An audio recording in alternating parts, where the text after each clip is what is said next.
Welcome back. In the last topic we discussed about Numpy and we did few hands-on activities about how we can use Numpy on different array operations. We'll continue to learn more in today's topic also. We'll be doing indexing and slicing and few other operations on arrays in this particular topic. So I'll start with integer indexing. So let's create an array X using the same syntax np.array 1 2 3 4 5 6 7 8 9. That means I'm creating a three-dimensional array, 3 by 3 array I have created, where I'm going to index them like 0, 1, 2, 1. They are the chosen members via indexing. Now when I index it and save it across in Y, what is getting stored in Y? Let's understand that. So 0, 1 and 2, 1, it has chosen 3 and 5 rightly. So I've used integer indexing to index, pull out the right values and then store it across in a variable. This is integer indexing. Slicing. What do you mean by slicing? So from the given array, that is again a three-dimensional array as you can see on the screen, 1 2 3 4 5 6 and 7 8 9. I'm using X 0 to 2 and 1 to 2. So when I print Z, it actually slices the values in X basis the numbers that have been given, and it is creating an array for me 2 and 5. It's part of the array. So it has sliced an array from the existing array X and it has created a new array Z based on the values that are stored there in the array X. We also discussed about Boolean indexing when we discussed about arrays earlier. So based on a condition or on a comparison, you can create. Check this out. In the array X, pick up all the values which are greater than 4. Now in my three-dimensional array 1 2 3 4 5 6 and 7 8 9, only values more than 4 means 5, 6, 7, 8, 9 are the values that are stored in this particular array which comes out as output. Simple and straightforward, isn't it? Now how can I create ones and zeros arrays? Can I create arrays of ones and zeros? I can do that. How? There is a function that is available, dot ones. That is np.ones, I can give the dimensions 2 by 2 or 3 by 3. So it will create that dimensional matrix or dimensional array with the number of ones in it. If you do np.zeros, it creates a similar one with zeros in it. Check this out. I am creating a three-dimensional array with 1 and zeros and I have printed it, array of n and array of m. You can see the output. Upend, as I told you earlier, append means it is a simple function that can help you to append values to the array. So when I say np.append x, 10, along with the existing values in the array, I'm just adding one more value, that is 10, at the end of the array. Now after appending, let me print and show it across. You would have seen that 1 to 9 has been the existing array. Now I've added 10 as a value at the end of the array. So I've got 11 values at this point of time. So this is append. So what are the other functions that I can perform on arrays? String manipulation I can do. So my name is Fawad Khan. I put it as string 1. I can take each and every character in this particular string and then I can convert it to lower. That is, I'm converting it to lower case. So dot lower is something that I've used to convert that to lower case.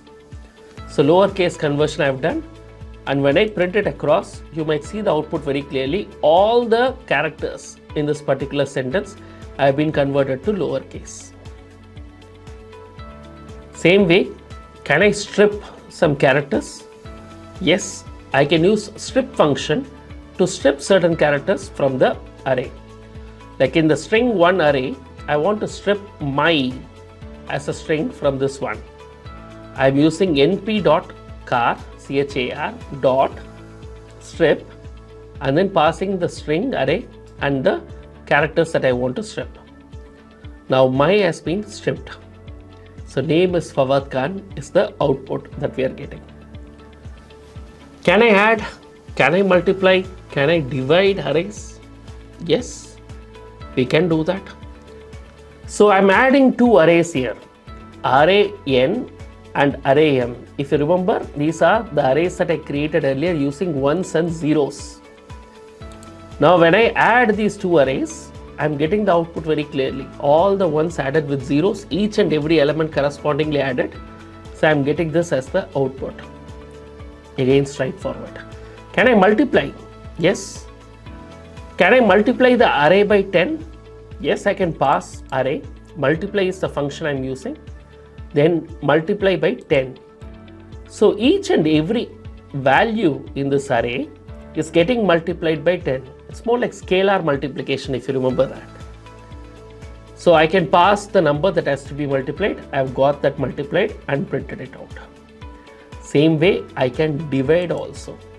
So np.divide, pass the array, comma, the number that you want to be divided. This is how you can perform arithmetic applications on the arrays. Can you sort the arrays? Yes, very well. In fact, if you remember when we spoke about sorting, I was telling you that horizontally or vertically, you can choose the axis and accordingly sort it. If you want to choose horizontal axis, you choose 1, axis equal to 1. If you want to sort it vertically, you choose axis equal to 0. So look at this one. I'm sorting 10, 5, 8, 4. I've created an array and then I'm sorting it basis axis 1. Let's look at the outcome of this. So it is sorting 5, 10, 4 and 8. So it has sorted horizontally since I have chosen axis equal to 1. If I sort it vertically, what is the output? It is 8, 4, 10 and 5. Flipped, literally, isn't it? That is sorting it vertically. If I don't give any axis, what is the output I'm getting? It is sorting on a different scale altogether, directly giving 4, 5, 8, 10. Same way, you can also perform search. You can search values in an array. Array searching max value. That is, you can reshape the arrays. Remember, I told you reshape is nothing but changing the dimensions of the array. From one dimension to other dimension, you can change it. So dot reshape 3, 3, you are rearranging it and then you are printing it, and then you are horizontally searching for max and vertically searching for max. The output is something that you have got it here. You can also count non-zero values in an array. Remember, this is something we discussed earlier in the topic. np.count underscore non-zero. How many non-zero values are there in the array? Like take this A13 as an array. 10, 0, 1, 0, 3, 4, 0. How many non-zeros are there? 1, 2, 3, 4. Can we check whether that is the answer? Yes, that is the answer. It has given me the right answer. I can use conditions. Just pick up elements where A is less than 3. In this array, values less than 3 and then print B. It has given me the positions of the indices of the values where the elements are carrying value less than 3. I hope this gives you a good overview of how arrays work.